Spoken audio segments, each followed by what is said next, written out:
नमस्कार दोस्तों, मैं अभिषेक दवे वैरायटी विजन बाय अभी के इस सेकंड पॉडकास्ट में आप सभी का स्वागत करता हूं। जैसा कि हमने वादा किया था, हम आपके सामने रियल लाइफ की वो सारी स्टोरीज, काफी सारी क्वेरीज और उनके सॉल्यूशन डे टू डे लाने वाले हैं। और कुछ उसी क्रम में आगे बढ़ते हुए आज हम ग्रेटर मॉन्कटन के रियल एस्टेट मार्केट में डीप डाइव करने वाले हैं। हम जानेंगे कि एज ए न्यू कमर या being a resident of Canada आपके लिए कब वो सही समय होता है जब आप अपना खुद का घर खरीद सकते हैं, कब आपको रेंट के मकान में रहना सही लगेगा, कब आपको अपना प्रॉपर्टी लेना सही लगेगा। जब आप अपनी प्रॉपर्टी लेने को लेकर प्लान कर रहे होंगे तब किन किन बातों का आपको ध्यान रखना होगा, क्या सही समय होगा। ऐसे कई सारे सवाल जो आपके मन में आज उभर रहे हैं, ठीक उन्हीं के जवाब लेकर के हम आपके सामने आए हैं इस पॉडकास्ट में। आज मेरे साथ जुड़ चुके हैं हमारे एक स्पेशल गेस्ट निकेश पटेल, जो कि मॉन्कटन के एक उभरते हुए रियल्टर हैं। आज इनके साथ में हम इन सारी बातों को डिटेल में जानेंगे। सो चलिए शुरुआत करते हैं। Nikesh, welcome to this show. सबसे पहले दर्शकों को अपने बारे में कुछ बताइए। श्योर अभिषेक। सो इधर मैं मॉन्कटन में आया था 2022 में मॉन्कटन में, और उसके बाद अपना पीआर ले लिया। कॉन्सेंट्रिक्स में मैं जॉब करता था, और जॉब करने के बाद जैसे पीआर आ गया, I wanted to actually get into real estate market. तो रियल एस्टेट मार्केट के लिए मैंने एक्चुअली डीप डाइव किया कि क्या कर सकते हैं, right. Then I found okay, this is the best part for me and I actually really like the part as well. Getting into real estate it was really simple, so इसलिए हमने real estate join कर लिया फिर। सो निकेश, जैसा कि मुझे पता है और मैंने कई लोगों से सुना भी है कि बिफोर कोविड, स्पेशली अगर मैं ग्रेटर मॉन्कटन से मेरा मतलब है रिवर व्यू, मॉन्कटन एंड डीआई। सो इन तीन लोकेशंस में हाउसिंग मार्केट इतना बूस्ट में नहीं था। But after covid as I heard कि काफ़ी लोगों ने, इफ आई से टोरंटो, ब्रम्पटन सिटीज से काफ़ी लोगों ने अपना हाउसिंग बेच करके यहाँ पे इन्वेस्ट किया और ऑल ऑफ सडन जो है यहाँ का मार्केट में बूस्ट आ गया। प्रॉपर्टीज़ के प्राइस बढ़े, शॉर्टेज हुई, और साथ ही साथ अगर हम इमिग्रेशन सिनेरियो की बात करें तो काफ़ी सारा जो बूस्ट है वो एआईपी के लिए इन दिनों मॉन्कटन में शिफ्ट हो रहा है, और उसकी वजह से शॉर्टेज ऑफ प्रॉपर्टी देखने को मिल रही है, रेंट हाइक हो चुके हैं। सो उस सिनेरियो में व्हाट इज़ योर प्रोजेक्शन कि आने वाले 2-3 साल में आप माउंटेन का जो रियल एस्टेट मार्केट है उसको कहाँ जाते हुए देख रहे हैं? राइट अभिषेक, जो प्री पैंडेमिक का सिचुएशन था, राइट, उस टाइम पे सेलर्स मार्केट नहीं था, उस टाइम पे बायर्स मार्केट था। प्रॉपर्टीज मार्केट में बहुत टाइम तक पड़ी भी रहती थी और प्राइसेस भी इतने कम थे। ऑलमोस्ट पैंडेमिक के बाद 1.5 टू ऑलमोस्ट 2-3 टाइम्स तो प्राइसेस बढ़ चुके हैं प्रॉपर्टीज के।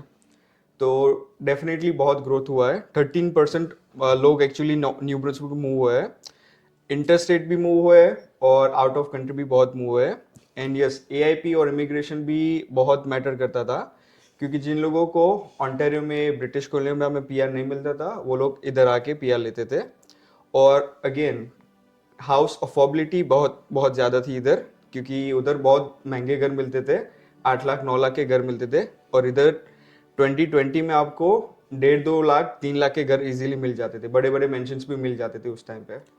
सो दोस्तों, यहाँ पे लाख से मतलब कैनेडियन डॉलर से, don't underestimate with Indian currencies. So यहाँ 2 लाख और 3 लाख जो भी है वो कैनेडियन डॉलर की बात चल रही है। अच्छा, अब मैं एक चीज़ जानना चाहता हूँ कि बीइंग ए न्यू कमर, जब मैं यहाँ पे आया हूँ और आज मैंने एक डिसेंट सा अगर अपार्टमेंट रेंट की बात करूँ तो 1500 कैनेडियन डॉलर के आसपास मुझे रेंट पे करना पड़ता है 2 बेडरूम हॉट किचन के लिए।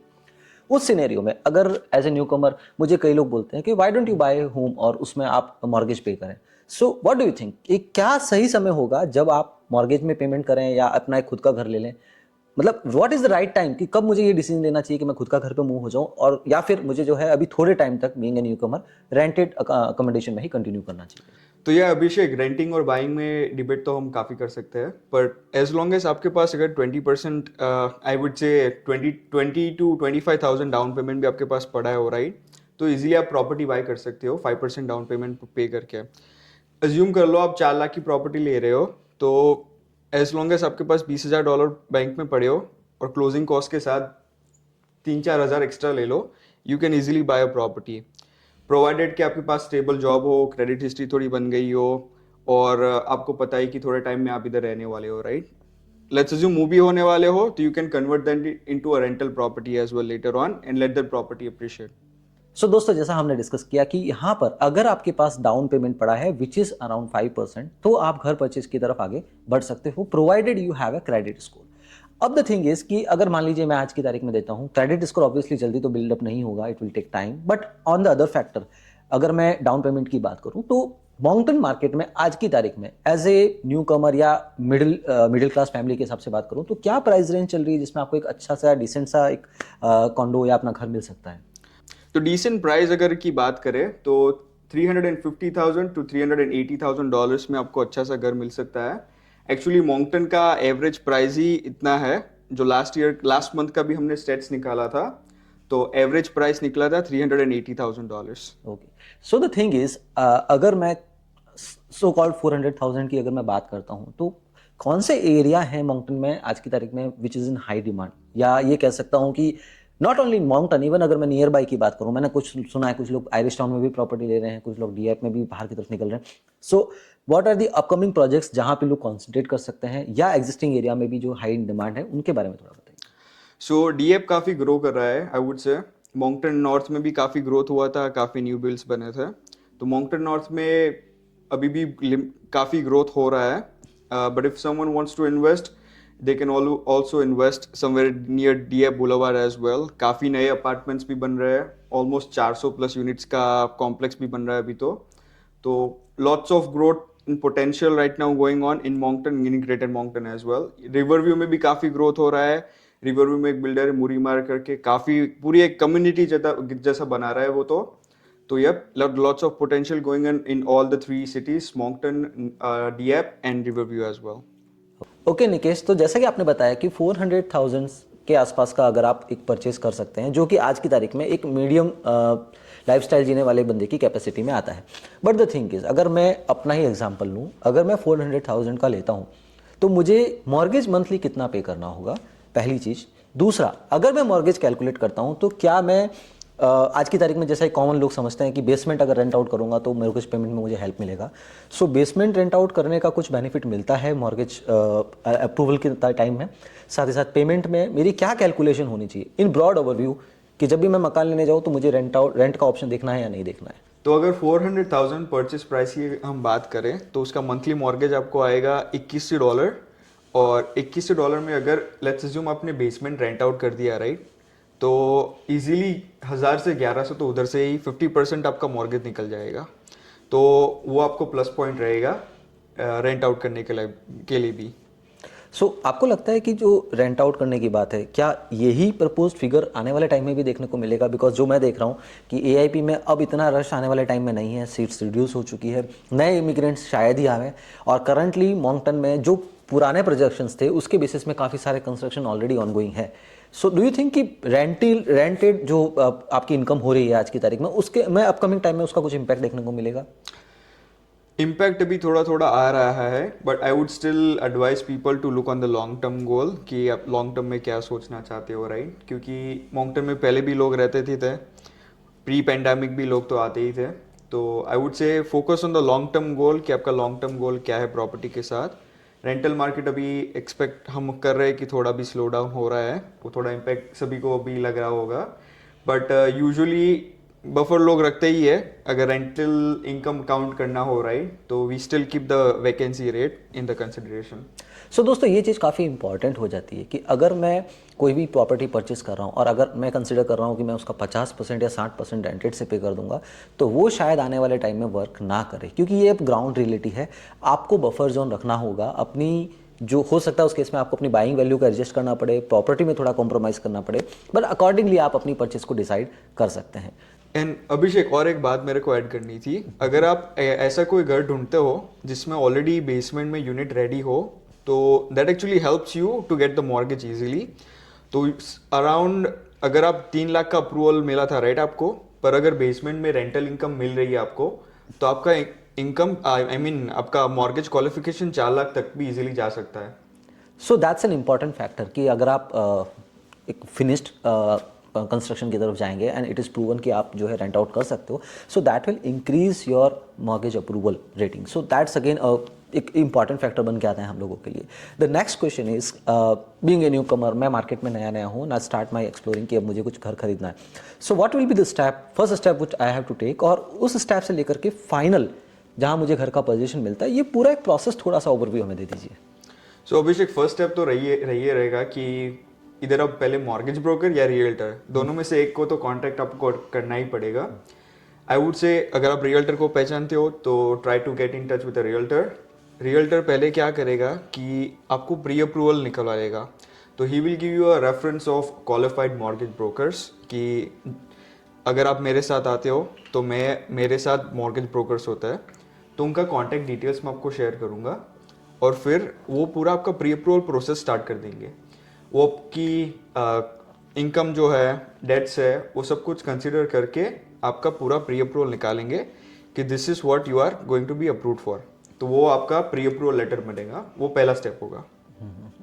ओके, उसके बाद फिर क्या रहता है? उसके बाद जैसे आपका प्री अप्रूवल आ गया, देन यू फाइंड अगेन, अगर आपने रियल्टर फाइंड नहीं किया था तो you find a good realtor like me and you start looking for houses. मैं आपकी रिक्वायरमेंट्स लूँगा कि आपको कहाँ लोकेशन प्रेफर्ड क्या है आपकी, फिर आपकी रिक्वायरमेंट्स क्या है घर की, आपको गराज चाहिए नहीं चाहिए, इन लॉ सूट चाहिए नहीं चाहिए, बाथरूम्स कितने चाहिए, बेडरूम्स कितने चाहिए।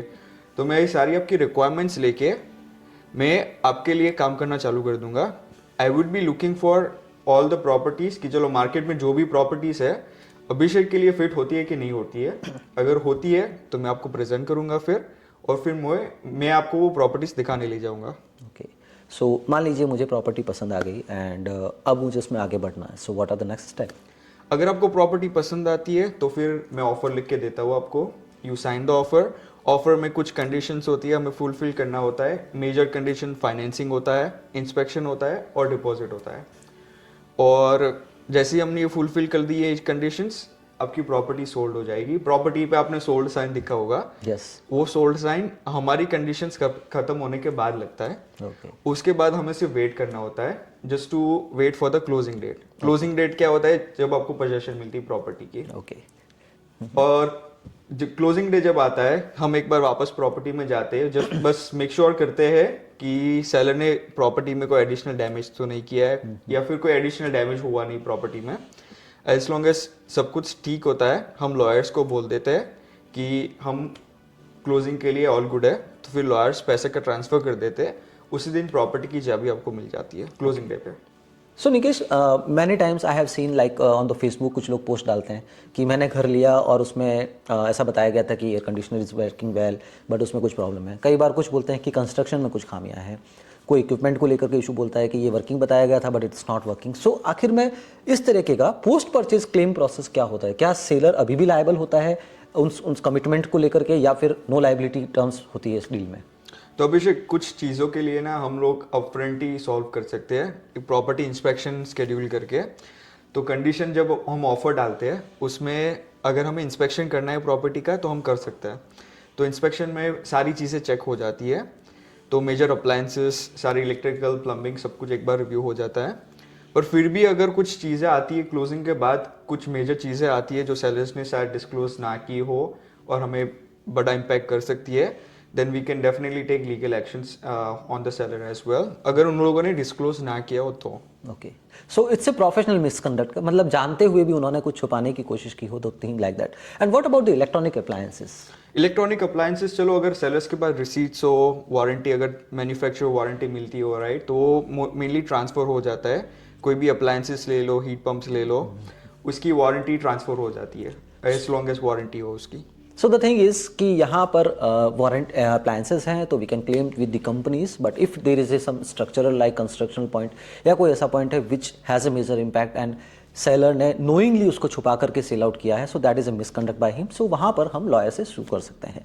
सो this is a important point, वो हमने यहाँ पे डिस्कस किया है दोस्तों। सो निकेश, आई थिंक हमने काफ़ी सारे एस्पेक्ट्स यहाँ पे कवर किए। अब बात आती है कि कुछ ऐसा एक्सपीरियंस जो आपको रियल लाइफ में हुआ हो, कस्टमर से डील करते हुए, बायर्स को साइड पे ले जाए करा, सब कुछ हुआ, और फाइनली कुछ ऐसा इंसिडेंट जो आपके दिमाग में अभी भी आता है और जो आप लोगों से शेयर करना चाहते हैं, which can be valuable for them. तो एक किस्सा मैं आपको सुनाना चाहता हूँ एक्चुअली। एक क्लाइंट के पीछे काफ़ी शोइंग्स हुए थे, ऑलमोस्ट हमने घर फाइनली कर दिया था। एंड इंस्पेक्शन के टाइम पे जब हम घर प्रॉपर्टी देखने गए थे, ऑल द सडन एक ब्रांड न्यू गाड़ी वो लेके आ गया यार। मैंने पूछा ये गाड़ी कब ली? तो बोला लास्ट वीक ही ले ली। तो मैंने तुरंत मॉर्गेज ब्रोकर को कॉल किया और बोला कि इन लोगों ने तो गाड़ी ले ली है। तो फिर मॉर्गेज ब्रोकर ने नंबर्स रिकैलकुलेट करना पड़ा, तो फाइंड आउट हुआ कि ये घर के लिए क्वालिफाई नहीं कर पाएंगे क्योंकि ऑलरेडी 30,000 की लोन ले ली इन लोगों ने क्लोजिंग से पहले। तो अगर मेरी व्यूअर से एक रिक्वेस्ट है, अगर आप घर लेने का सोच रहे हो and if you are in the process, कुछ एडिशनल बाय मत करो, कोई लोन्स मत लो, क्रेडिट कार्ड्स मत खुलो, जो सिचुएशंस है वो वैसा ही रखो।